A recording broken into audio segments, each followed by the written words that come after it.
Hey guys, welcome back to another sports stuff video. Today, we're going to be talking about the Seattle Seahawks and their offseason plan I have laid out for them. So if you guys do enjoy, please leave a like, comment, subscribe, hit notification to be notified when I post next. We are now halfway through these videos. This is pick 16 in the NFL draft. As you know, I'm doing it in order the NFL draft. We're at pick 16. That means we're halfway through. It is February 11th. The day, I guess it's February 12th, the day you guys are seeing this. We're not posting a video on the day of the Super Bowl. But hope you guys do enjoy. Let's get into this video.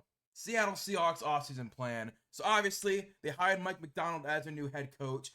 Amazing hire, in my opinion. Probably one of the best hires you could do in this offseason. Hire one of the best defensive coordinators in the NFL to fix this really bad defense. Then you hire Ryan Grubb, Washington's OC, who just had a stellar season with Michael Penix at quarterback, coming over from the University of Washington over to the Seattle Seahawks. Really great. I love that DC OC hire and mixture of offense and defense. I'm excited for what the Seahawks can do. That's what is really going to lead me in this off season of these plans that I have laid out. So they currently are -$4 million in the cap. The first re-signing I'm going to do is Damian Lewis, their left guard right now. He has a 60. Last season had a 60 PFF grade, 63 pass blocking, 60 run blocking. He had 4 penalties and 3 sacks allowed. He's coming off the worst year of his career. His first 3 years, he was actually one of the better guards in the NFL. Had a down season as everyone on that offense and defense had. He's still a solid guard in my opinion. He's been a great run blocker. He's going to continue to be a good run blocker. And we see with Kenneth Walker and Zach Charbonnet, that's the route they want to go. Is a run first, play off the run. You throw it to not Tyreek Hill. You throw it to DK Metcalf, Tyler Lockett, Jackson Smith, and Jigba, and you go. So I decided to give him a 3-year, $26 million deal, $14 million guaranteed. That's 53% guaranteed because he is coming off a worst year of his career. Not as much guaranteed money, but I know he's to hit those highs of what he was in his first couple of seasons. Next, we have Noah Fant, the tight end coming over from that rush trade. This season had 32 receptions, 400 yards, and 0 touchdowns. He was a focal point of the player base in that trade, of that rush trade. He was like the focal point of the players that were actually in the league at that point. He's still a young tight end. I believe he's only 26 years old. He has shown flashes of being one of the top end tight ends, but I just feel like he hasn't been consistent enough because he hasn't really gained, focused around in the offense. I feel like if he was in an offense with less weapons, unironically, he would be a bigger part of an offense and be a 1,000-yard receiving tight end. You got a prove it deal. Now the new OC, can you bloom in this new offense we're going to run? Gave him a $6 million deal, and I feel like that's pretty fair for what Noah Fant's done in the past and what we hopefully he can do in the future of this offense. Next, we have Jordan Brooks, their linebacker. He had 74 tackles, an interception, a forced fumble, 42 run stops, and 6 sacks this past season. He's improved every year since he's got drafted. I remember in the 2020 NFL draft when Jordan Brooks got drafted, it was like a second, third round pick they drafted in the first. But he's proved to be, maybe it was worth that 5th year that deal that they gave him where they drafted him in the first round. He had a breakout season this past year, but I feel like even last year he was really good. But this year really had that breakout season with Bobby Wagner returning. He really improved as that linebacker number 2, basically. He's a great pass rushing linebacker. Obviously, he was more of a pass rusher when they drafted him. They molded him back more into that versatile linebacker role, which he's thriving at. And you need to get better at the linebacker role. Why would you get worse letting Jordan Brooks go? You need Jordan Brooks and you need to build off of that. But because he's only had one really big boom year, I want to give him a shorter deal, a lot of money, and that, if he does, the next 2 years improve as well, that this is the Jordan Brooks that we're going to have for the next 4 or 5 years, we can give him another deal. But decided to give him a 2-year, $28 million deal, $19.5 million guaranteed, 69% guaranteed. As I said, it's going to be more money up front and it's a short-term deal, saying, you know what, we believe in you, we drafted you, we've developed you. Now let's see with this new defense what you're going to be. And if you can be the linebacker, a top 5, top 7 linebacker in the league, we'll give you an even bigger deal next year. But it's kind of like the set and slate. He is going to be on the roster this upcoming season. Then they're now -$32 million in the cap because of that. So the first cut and or trade I'm going to be doing is Geno Smith. Geno this past year had 3,600 yards, 20 touchdowns, and 9 interceptions. He had a quality season, but it was definitely a step back from last season. He's a new head coach, new offensive coordinator. Maybe they won't be tied down to Geno, but I think Geno is let's say the type of quarterback Geno is. Geno is the A- quarterback, B+, to Michael Penix's B- C+. So the fact you can succeed with Michael Penix, I think you can succeed even more with Geno. So maybe they want to keep Geno because of that, but purely because of the money and how they made this contract work. They definitely made it very open to them moving on from him this season. You can get something back for him in return if you do decide to trade him and you save $22.5 million if you designate that as a post-June 1st trade. More than likely won't get traded. Maybe they rework his contract. I would like to see them stick with Geno, but if I'm the GM and I can get, as you can see, a third-round pick back for Geno, I'm doing it. Seattle, they received a 2024 third and a 2025 sixth. Pittsburgh receives Geno Smith and a 2025 seventh. For some reason, man, I just see Geno Smith in a Steelers uniform. It would make sense, Kenny Pickett isn't really working out. The fact that when Kenny Pickett became healthy again, they kept rolling with Mason Rudolph in the playoffs. That's telling that they don't really believe in Kenny Pickett anymore. So I think maybe you can do a Kenny Pickett for Geno Smith swap, and they can try and develop Kenny Pickett. Maybe that's what they can do. But this is the base trade where you get Geno and you get a third-round pick back for him. I think it's fair for both sides, and that's what I would do for both teams. Then we have Jamal Adams at the next cut and or trade. I'm going to be cutting him. He had 40 tackles and 21 stops this past season. Injuries have halted a great start to his career. When he was in New York, even that first season in Seattle, he was stellar. Just injury after injury after injury keep halting his career. He's not worth his contract being paid now. You traded multiple picks for him. You could stop the cut because of that. Maybe you say, you know what? We traded 2 first-round picks to the Jets. Now we're not going to cut him because of that past investment we made. But I do think they do cut him. You save $16.5 million. That's a lot of money for a guy that you don't really want anymore. Then the other safety, Quandre Diggs, which I think is even more unlikely to get cut if Jamal Adams gets cut. He had 71 tackles, an interception, and 17 stops this past season. He had an all-around worst year of his career, whether it was grades, production, quality of play. All 3 levels, he just was not good this year. He's still a solid safety. I believe he's 29, 30 years old, and he's still playing really solid. Julian Love could make him expendable, but maybe you keep Julian Love and Quandre Diggs if you do cut Jamal Adams, and those are your 2 safeties moving on this upcoming season. You save $11 million cutting him. I would more than likely cut Jamal Adams, keep Quandre and Julian Love as my 2 safeties. But again, $11 million, that's a lot of money you're paying someone who's 31 years old. I apologize. He's 31 years old. That's a lot of money you're paying a safety who's on the back end of his career. Then we have Will Dissly as the next cut I'm doing. He had 17 receptions, 172 yards, and a touchdown this past season. He's more of a blocking tight end. Now he's post-injuries. I believe he's torn his ACL twice now in his NFL career. He's not worth the money being paid anymore. I'm not even joking. I was driving to work one day. I was coming off the interstate, and I asked myself, is Will Dissly still in the league? I remember in 2018 when Russ loved Will Dissly. Because I was listening when they were cutting Russ. This is the middle of the season where they say, you know what? Russ is getting cut at the end of the season. We're moving on from the Denver Broncos said. I legit said, what happened to Will Dissly? And when I parked in the parking lot, I typed in Will Dissly's name. I'm like, oh, he's still on the Seahawks.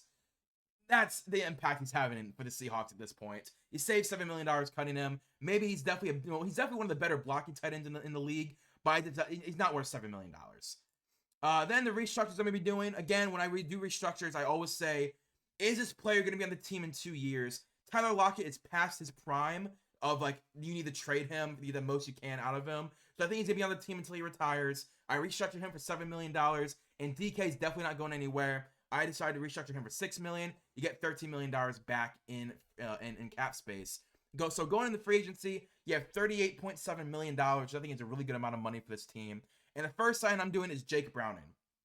He had 1,900 yards, 12 touchdowns, 7 interceptions this season, backing up and then eventually taking over for Joe Burrow post-injury. He proved to be a solid NFL quarterback. You have a base level of Jake Browning that you can build on. And I think if you do trade Geno, I think you could bring in Jake Browning, maybe even re-sign Drew Lock and you draft someone and see which one of them shake out, right? You can come and compete with the rookie for the starter. Again, like I said, the starter for the rookie, him, or maybe even Drew Lock if we bring him back. You can rely on him for a long stretch of the season, as we saw with the Cincinnati Bengals. Lots of weapons to help Jake. In Cincinnati, some people were saying, is it a offense full of Jamar Chase, T. Higgins, Tyler Boyd, Joe Mixon that's making Jake Browning succeed? I'd say that the Seattle Seahawks have more weapons. If you, like you said, if I bring back Noah Fant, you had Jackson Smith and Jigba, DK Metcalf, Tyler Lockett, Zach Charbonnet, Kenneth Walker. You have even more talent on the Seattle Seahawks, so Jake Browning should be able to succeed even more than he was in Cincinnati. So I gave him a 1-year, $5.5 million deal. Baker Mayfield got a $6.5 million deal with the Buccaneers last year. So I gave Jake Browning about the same contract, a little less value, because he was, this is his first season even playing in the NFL, actual minutes. So I decided, you know what, he's still younger. we'll give him a $5.5 million deal to come over and maybe even be the starter for us week 1. But if he does get beat up by a rookie, you have a really good backup you can rely on. Then next sign I'm going to be doing is Ali Udo. I don't know why I just pronounced it. Ali Udo from the Minnesota Vikings. In 2022, had a 72 PFF grade, 77 pass blocking, and 72 run blocking. That's where he got most of his snaps. He didn't really play as much for the Minnesota Vikings. I don't know if it was injury or if it because of who was sitting behind, but he did not play much. And he only had 1 penalty last year as well. He didn't play much this year again. I think it's because he was behind Christian Darrisaw and Brian O'Neill, 2 linchpin offensive linemen for the Minnesota Vikings, and he's the backup tackle, and neither one of them got hurt this year, so he didn't play. Last year proved to be solid in spurts. Bring in competition for Abe Lucas, and at minimum, it's depth. I do think this team lacks depth overall. If one guy goes out, it's like the offensive line falls apart. So I think Ali Udo, you bring him in. He has a history of being a solid starter for games at a time, and I think it could be a really good move for you as a franchise. Then I'm going to be bringing in Mike Onwenu at offensive lineman. He has 72 PFF grade, 68 run blocking, pass blocking, 72 run blocking this year with the New England Patriots. 4 penalties and 3 sacks allowed. He's a great guard and a good tackle. I definitely would keep him in at guard. He's been a hit since his rookie season. I remember when Mike Onwenu got drafted and he started his first season, he was like, wow, this guy's going really good. Oh my gosh, he's a 5th round pick, 4th round pick. This guy's playing really well. Oh, it's a Patriots player. Of course, it's a Patriots player playing well. That's what I remember thinking that. He does solve the interior offensive line issues. You lose Andy Dickerson to the Cleveland Browns, so that scheme that all these other guys are running is going to change. So I want to bring in talent rather than scheme fits right now. And I think Mike Onwenu would improve at guard. If you have Damian Lewis, Mike Onwenu at guard, that'd be really good. Then you have Ali Udo / Abe Lucas at tackle, or a draft pick that I have drafted in this draft for right tackle. Then left tackle and left guard, you have Damian Lewis, and you have wow, why am I blanking on his name?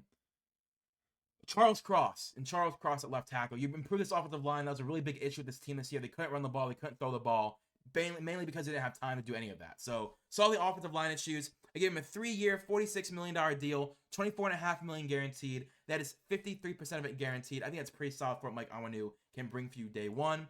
Then the next signing I'm going to be doing is Nathan Landman. Not many of you guys are going to know this guy because I didn't know about him. He had 82 tackles, an interception, 3 forced fumbles, 58 run stops, and 2 sacks this past season for the Atlanta Falcons. He's a 2nd year at UDFA. Never heard of him. I didn't really watch him in Atlanta Falcons games, and when I did, it was on Red Zone. So I only watched the offense make plays. I was watching for Bijan Robinson. I was watching for Drake London, for Desmond Ridder, / Tyler Heineke. I was watching for Tyler Algier.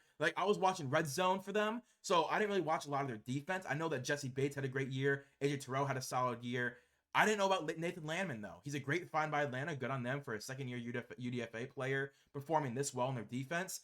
His first season with real minutes, he booms. I'd be intrigued to see if the Atlanta Falcons even let him walk. I think they're going to sign him to an extension. But if he does walk, sign him for a cheap contract because he's only coming off 1 good season. Maybe it was just a one boom season that the Atlanta Falcons, when they're on TikTok in 10 years, will be like, do you guys remember this player, Nathan Landman? Maybe it could be something like that. But from what I saw, he's a great player. He's where he needs to be, doesn't make a lot of mistakes. Signed him to a 3-year, $21.5 million deal, $13 million guaranteed, 60% guaranteed. So about $7 million a year it averages out to. I think it's pretty solid for what Nathan Landman can offer this Seahawks team. They need a coverage linebacker. I think Nathan Landman can play in replacement of Bobby Wagner. Then a high upside D tackle in Benito Jones. I'm signing. He had 15 tackles, a sack, and 10 run stops this past season. He's a young D tackle with lots of experience. The issue is he's struggled. He's struggled to be consistent. He'll have a game where he's dominant, then a game where he gets run over. Next game he gets run over. Dominant game, run over, dominant game, run over. It's never consistent. So it's a cheap contract with upside. Jerron Reed is old, and I believe he's either a free agent or he's just really old, and I didn't want to cut him. Benito Jones, maybe he can prove to be something in Seattle with a new different defense. Give him a $3.5 million deal. I think it's pretty solid for what Benito Jones has shown in the NFL and what you're hoping you can get out of him this season. Again, if he plays really well, maybe you sign him to an extension, or you let him walk, get a comp pick. You can always do that as well. Then entering the draft, you have $11 million in cap space, the exact amount of money I would want. You usually want $9 million when you go into a draft class, but having a couple million extra because you have a trade in here, I think it's worth it. So as you can see, there's a trade. So I did want a little extra money. If you have 7 draft picks, $9 million is what you want. They obviously have more than 7 draft picks. They have 8, I believe. Yeah, they have 8 draft picks. So maybe that only adds an extra $500,000 under the cap. But just to be safe, have that extra couple million. First draft pick is going to be J.C. Latham at 16. Like I said, I bring in Oli Udoh. I have Abe Lucas. I'm then drafting J.C. Latham at 16. I want this offensive line to be dominant. So if Abe Lucas gets beat out by J.C. Latham day one, that means that J.C. Latham is better. This offensive line would be better. I think J.C. Latham would start right tackle day one. I think he is better than Abe Lucas already. He's a massive upgrade in my opinion, not just a little. He's a massive upgrade. You have 2 foundational tackles on rookie contract at this point. You have Charles Cross and J.C. Latham. That would be stellar. Charles Cross going into his 3rd year. He's 6'6", 335. He's a mountain. He uses his power to just dominate defenders. Obviously, there'd be a massive change in the NFL from Alabama to the NFL. But I think J.C. Latham day one would start right tackle. You have Charles Cross, J.C. Latham, Damian Lewis, Mike Onwenu, and insert center, right? Then at 78, I grab a Rook, not pronouncing that last name, from Clemson. He's a great run defender, which I think this defense needs to solve immediately. Mike McDonald needs to make that the number 1 priority to stop the run. He's an okay pass rusher. He has some upside. He's 6'4", 295 in position of need. He's a great run defender. You know, he solves that issue. Rook's the answer at that run defending spot. Again, Jerron Reed is getting old. I think Rook can learn a lot from Jerron Reed. But for me, he might start day one, but more than likely will be that rotation guy for the first and second down to try and stop the run. Then at 81, I grabbed Cooper Beebe. Again, one of my favorite draft picks that I always make. If your team needs a guard, Cooper Beebe is that guy you want to get from Kansas State. Starting guard in round 3. So if Mike Onwenu doesn't hit day one, you can have Cooper Beebe, but I think it'd rather be Mike Onwenu and Cooper's learned from Mike Onwenu, and him and Damian Lewis are left guard, and Cooper's that interior guy that you can swing around either position. Phil Haynes has regressed from impactful UDFA to non-starter. Phil Haynes, when he first got signed to Seattle, was pretty solid, had a few down seasons, and then had the worst year of his career this past year. And as you can see, I've been very aggressive at fixing this offensive line. So if Phil Haynes has to be the guy out and has to land on another team, that's what you got to do. You know, you got to be better. You got to play better. If you don't hit the expectations of this team, you got to move on. So Cooper Beebe and Mike Onwenu replace him at right guard. Cooper fits any scheme. I think he's definitely more of a gap zone guy. I don't know what Washington ran when it comes to their run scheme, but Cooper definitely more of a zone run than a gap run. But I definitely think that Cooper Beebe can be either position, like either scheme you want to do, whether it's gap or zone, inside or outside. I think Cooper can be that guy for you at right guard long term, and he's on a cheap contract. Then for that Geno Smith trade, this is that that 3rd round pick I'm doing. I actually made it 2024, 6th and 7th instead of 2025. So at 84, I grabbed Maurice Liafu from Notre Dame. Liafu, he's a great coverage linebacker, pairs with great size. I believe he's 6'2", 240, which is what you want your linebackers to be. I believe he's 6'2", 240. I'd rather have 6'4", 6'5", but 6'2" is fine. Too many missed tackles and run defense. He's definitely more of a coverage linebacker. I watched 2 Notre Dame games. I think he had 2 missed tackles in both games. Not good. Not good. He got his ankles broken and tackle broken in those two games I watched. On 3rd or 4th down, he could be a rotation player right away. With him, you have Nathan Landman, you have Jordan Brooks. That's a solid trio of linebackers. And I think Maurice, when it comes down to that 3rd or 4th down, you got to have 8-9 yards. You got to throw the ball to get those 8-9 yards. You could put Maurice on the field and feel confident that he's not going to blow it, you know. Then in the 4th round, I'm excited for Tyree Jackson out of Oregon. I watched him in the playoffs, and he played really good, man. Kyrie, he's a corner with upside. His size and aggressiveness is the exact pairing that you want when it comes to a 6'3" corner who's also aggressive. That's exactly what you want in a 6'3" corner. Outside corner develop alongside with the other young corners you have on the team. He allowed only 50% completion percentage at Oregon, and they played a lot of good talent this year. And put that 50% into perspective, because, you know, if you say, wow, if I throw at him 8 times, I'm going to catch it 4 for 8 times, you know? Joey Porter Jr. led the league in completion percentage allowed at 42%. Tyree Jackson was only 8% off of the number 1 corner in the NFL when it comes to completion percentage. Not bad for a rookie corner in the 4th round. Obviously, it's going to be higher because you're a 4th round draft pick, and NFL talent is just better. But that gives me a lot of hope in the 4th round. You're getting a guy who only let up 50% of his completions. That gives me hope in the 4th round of a aggressive corner who attacks the ball when it's in the air. Then in the 5th round, I grab a quarterback in Jordan Travis. I do draft a quarterback. In the 5th round, Jordan, he reminds me of a younger Geno. On the high side, I think I'd see him as a Geno Smith type of quarterback. On the low side, a Josh Dobbs. A perennial backup who can maneuver the pocket, maneuver the field, throw downfield with some accuracy. But I don't see him as a day one starter, as a starter very soon. I definitely think it's gonna take him a year or two to develop in the NFL. Downside, he's 24 years old already. He's gonna be 24 when the season starts. That's the downside. When you say in 2 years from now, I think he could be a starter potentially. 26-year-old quarterback starting for his first game is a little tough to take on. But I do see upside with Jordan Travis, especially because you hire Ryan Grubb from Washington. I want to see what Jordan Travis looks like in that offense because we saw what Michael Penix could do. And I think Jordan Travis is a better quarterback than Michael Penix when it comes to fundamentals. It comes to maneuverability.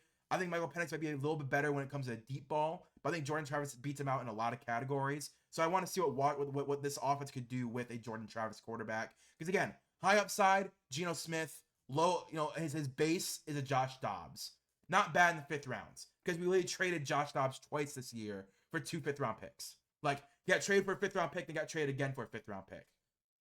Like, that's about the value you get in a Josh Dobbs. I think Jordan Travis can be low-end Josh Dobbs, high-end of Geno Smith, where he gets a year and a half, 2 years of good play as a starting quarterback. Then in the 6th round, my highest riser from the Senior Bowl, Roger Rosengarten from Washington. Roger, let me get to my little notes about him. Roger, highest O-line riser from me from the Senior Bowl or the Shrine Bowl. I think he's the clear winner when it comes to offensive tackles from those 2 bowl games. The Washington OC, Ryan Grubbs, is now Seattle's OC, so there's familiarity with the offense and with the scheme. So I think that gives proof of the connections that I think Roger would go to the Seattle Seahawks this early. He has a good anchor, has good movements, dominated against other Senior Bowl defenders. Again, NFL defenders are better than Senior Bowl defenders, but he dominated. Just straight dominated every defender he went up against. He could become a starter, but with J.C. Latham at right tackle and Charles Cross at left tackle, it's going to be very hard for Roger to start anytime soon. More likely to be that swing tackle who starts in replacement of injury and proves to be better. Kind of like, I'm trying to think of a good tackle in my... Obviously, I'm thinking DeJuan Jones, but I don't think he's going to be a DeJuan Jones year 1, year 2. I don't know, man. But I think Roger Rosengarten, again, showed dominance against NFL talent at the Senior Bowl. Again, if he's forced to start in the first 2 years, I think he's going to struggle a little bit in this first couple of games. James Hudson. I'm just going to say James Hudson, for example. He's a James Hudson tackle, right? Where Jed Wills and Jack Conklin both go out for the season with injuries. Where then James Hudson is thrusted into a starting position for 10 games. And he played good almost all those 10 games. But he's not a long-term franchise starter. That's what Roger could be. He could be that year or two where you can rely on him to be the backup, in case of injury, be the starter, and you feel confident in his ability, but not the type of guy that you build your franchise line around, right? I think there is a need for that in every NFL team. There's a reason that tackles get paid so much. I think Roger could be the guy that in case of injury, you break in case of injury, that you can trust him to start the games. Then in the 6th round as well, 4 picks later, I grabbed Zachary Franklin, the other pick from the Pittsburgh Steelers trade. Zachary had a good career up until 2023 due to injuries. He averages 12.5 yards per reception, 1,150 yards, and 13 touchdowns his last 2 years. That was his averages. So he basically had 2,200 yards, 26 touchdowns his last 2 years before he got hurt. He's 6'1", 185. That's pretty good size for a wide receiver, maybe more of a slot receiver because of that weight. He's a 6th-round pick, so you're throwing darts at the dartboard, trying to find guys who are productive, that can be productive in case of injury. Yeah, that's a pretty good draft class in my opinion. Obviously, PFF doesn't rate it very high. That's why you don't always go off what PFF says. It's a good base, but you have to add in actual stats and opinions onto it. Like, it doesn't like my Roger Rosengarten pick. That's fine. He shined at the Senior Bowl. Doesn't like my Kyrie Jackson pick. That's fine. I think Kyrie Jackson can be a really good corner. And, if he can develop, he could be a really good corner. Zachary Franklin, dartboard. But Jordan Travis, I do agree, is a B+ pick. You grab a guy who could be like Geno Smith as a high end, and low case as a Josh Dobbs. But if you guys enjoy, please leave a like, comment, subscribe. Again, halfway there, man. We're halfway there. I'm very excited. Now we're getting those playoff teams, right? And the playoff teams are always the most fun to do because you're like, they made the playoffs. How can I draft and make a free agency to make them a Super Bowl contender, right? And then once you get to the Super Bowl contending teams, it's how can I get these guys from on the edge of the Super Bowl to winning the damn thing? And then obviously whoever wins the Super Bowl yesterday, when I do their video eventually, is how can I sustain the Super Bowl run that they just went on? But if you guys enjoy, please leave a like, comment, subscribe. I'll see you guys later. Peace and bye.